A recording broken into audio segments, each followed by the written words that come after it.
Hey, what's up, guys? Let's look at this attacking game by the great player Alekhine.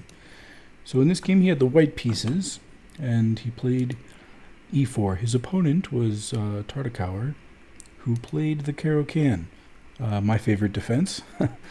After d4, d5, knight c3, dx e4, knight takes e4. Here, the classical variation for black is bishop f5. But in the game, Tartakower played knight f6. This move has become popular again recently, and there's different ways for white to play. One way for white to play is to capture the knight and double the pawns. Another way to play is to simply retain the knight with knight g3. And in this game, Alekhine decided to play knight g3.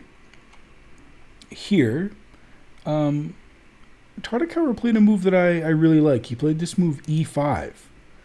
And it's a little bit of a jarring move, if you're not familiar with it. It seems to come out of nowhere. The idea is to quickly open up the diagonal for this bishop so that black could develop and castle as quickly as possible.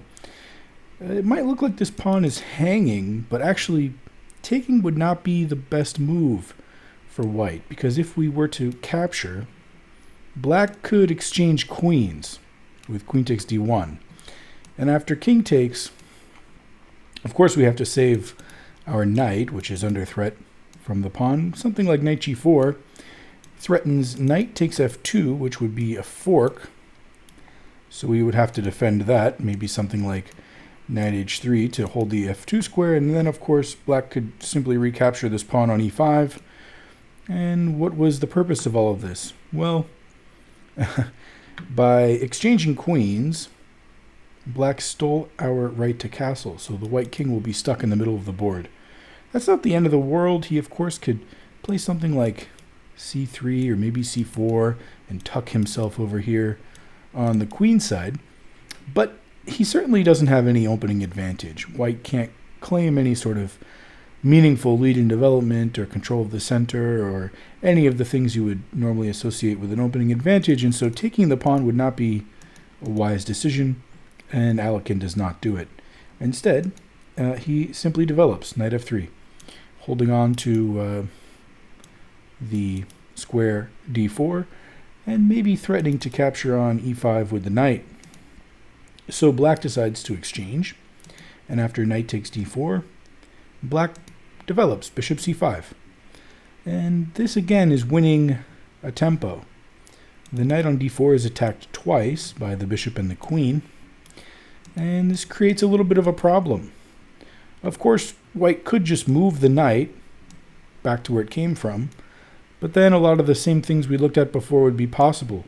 Black could exchange queens, and after king takes, white's king is stuck in the middle. If anything, black here would have a nice opening advantage. He could grab this pawn, for instance, and maybe even claim a lead in development, since he'll be able to castle comfortably, while white's king will have to suffer the slings and arrows of, I don't know, bishop g4 maybe. And so because of that, this move bishop c5 is a really nice move.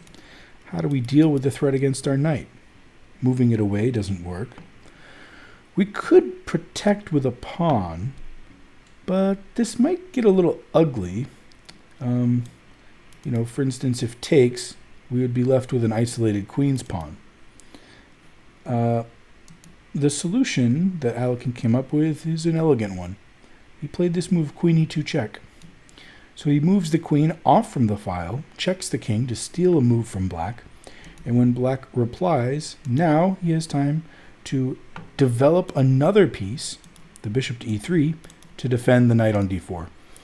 At this moment in the game, white has a comfortable lead in development and is ready to castle queenside, putting the rook on the d file. That could be useful. So black continues with a move that gains time, c5, attacking the knight, dislodging it from the center, preventing white from simply castling.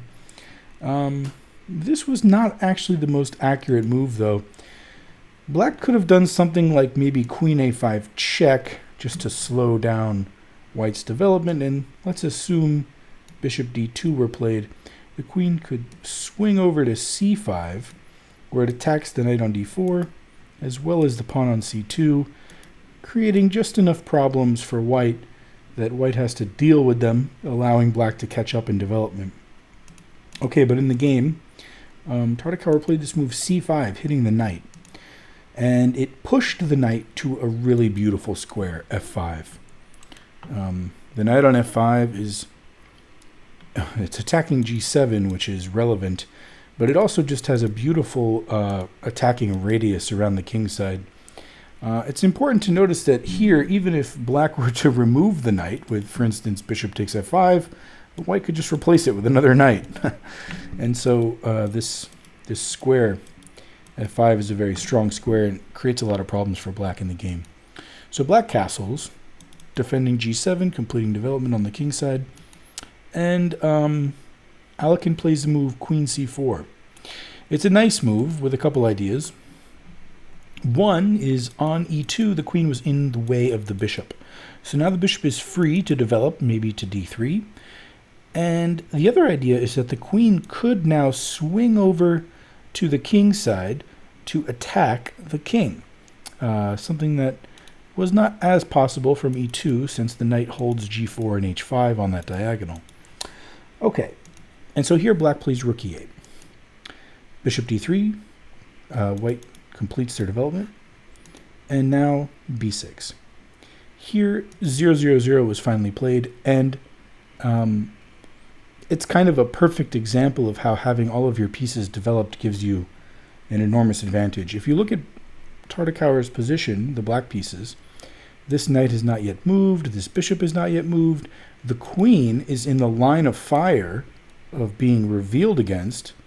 Should this bishop move, the rook would be pointed at the queen, so that's a problem. And this rook, which has not moved, is now vulnerable to an indefensible attack on this diagonal. If a bishop or queen were to land on this diagonal, that rook would be toast. And so black plays bishop a6, trying to develop with tempo, attacking the queen, looking to maybe remove some of these pieces. However, here, Alekhine plays a really sparkling attacking move. If you want to pause your video and sort of guess what Alekhine played, now would be the time to do it.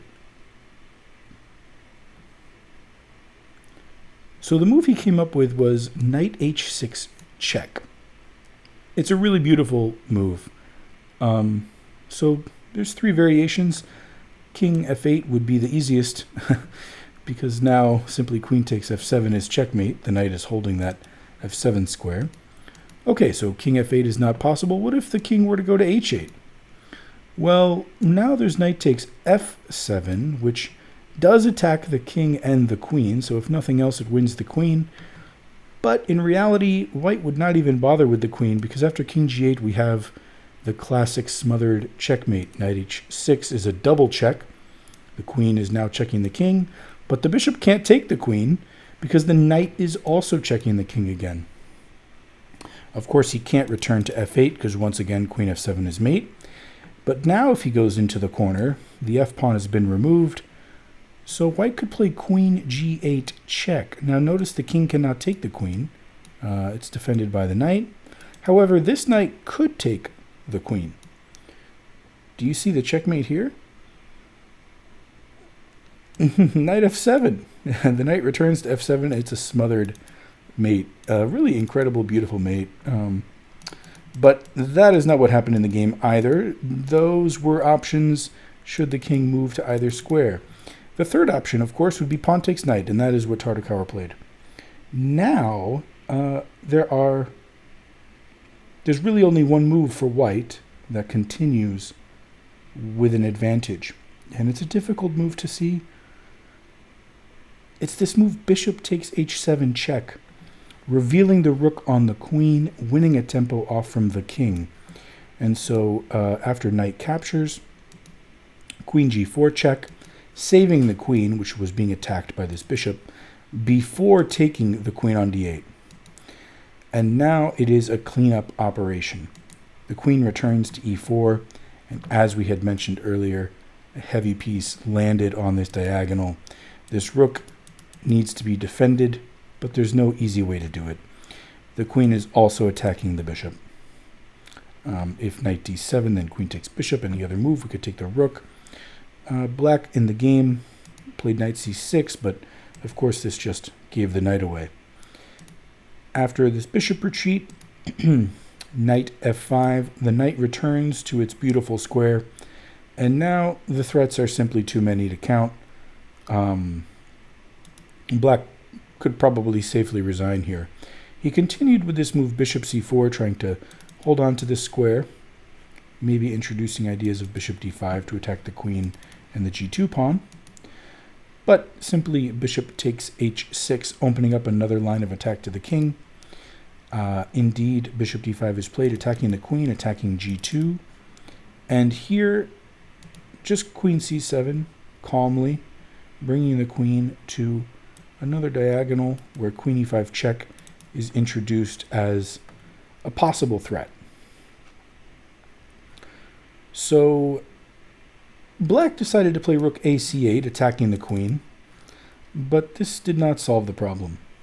While queen e5 check is certainly possible and would also be winning, in the game, Alekhine decided to play queen f4. I think the idea, well, I'm not sure. Queen e5 just looks so much better to me because it comes with check. But after this move, there are threats. There are threats such as, obviously, a threat on this pawn. And if, in the game, for instance, rook c6 trying to come over to defend the king side, now we can get rid of the bishop. And after rook takes, queen e5 check. So, yeah, this diagonal is really the main sort of attacking vector. And here, if the black king were to step over to g8, we have queen g7 mate. So knight f6 was played. And now a really nice move that causes resignation. The knight interferes with the defense of the knight on f6, so the rook is no longer defending the knight. White is threatening queen takes f6 check. But also the knight is the only thing defending the bishop. And so this move, it just completely cuts off all of the defenses for black's pieces. If black were to save the knight, the bishop falls. If he runs away with his rook, the knight falls with check. And so he resigned. All right, a really interesting game. I hope you guys enjoyed this game as much as I did.